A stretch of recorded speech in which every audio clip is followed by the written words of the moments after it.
Tommy Kennedy, who's the director for Georgetown County Water and Sewer District, he presented the final 3 projects that had not been previously discussed.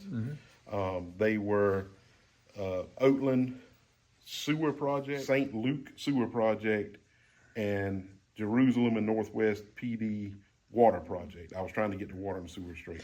So after that presentation, you went into the discussion about the process. What happens next? So what happens next?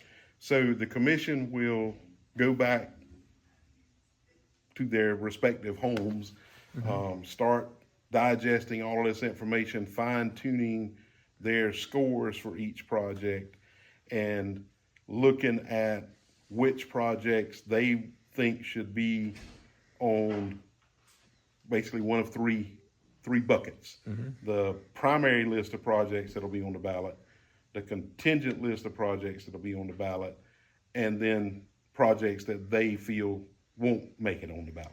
When it gets to the ballot, if county council approves it and it gets to the ballot in November, residents will have a chance to vote it up or down, right? Not say, Correct. I like number 3, but take number 8 off. Yes, it's a at that point it's an all or nothing proposition. As a matter of fact, once the ballot question goes to county council for approval, it's an all or nothing proposition. Right, they can't change it. Right, they can vote it up or they can vote it down.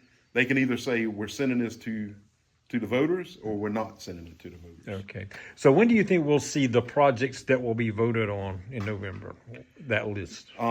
The plan now is to have a workshop at county council on May 28th. And the commission has set a goal to have the final question, the referendum question, formulated for that workshop, and then county council will have a chance to ask about different projects and how the process worked and all the same things that we're talking about tonight. So May 28th, can council vote on it that night? It's a workshop, so will they be allowed to vote on it that night? Well, they can't vote at a workshop, because that would be an action item. Okay.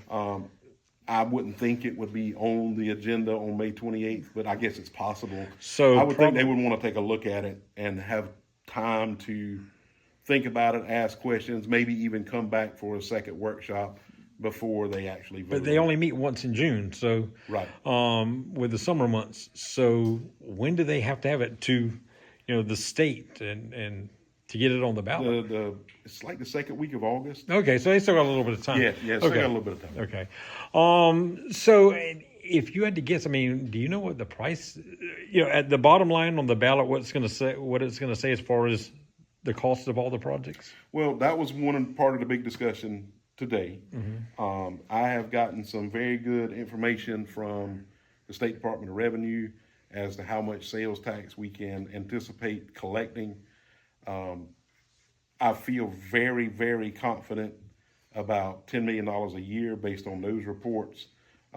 There's a separate bucket on the report for out-of-state tax returns, which is a substantial number, but I have no idea to know how much of that is Georgetown County. But if you collect $10 million in 1 year, some of these projects are more than that. So you'd spend a year paying for just one project or not even one complete project. Well, another option would be, and this is what the commission was discussing tonight, and this would go on the question as well, is to give county council the option to issue bonds. Okay. Could be paid back with CPST money. And what that ends up doing for you, if you think about inflation, construction inflation is typically 5 to 6% per year, but we could issue bonds at 3% interest, so we would be saving that difference and be able to do more projects with the same amount of money. So this could turn into a tax referendum and a bond referendum. Well, it's all in one question. Okay.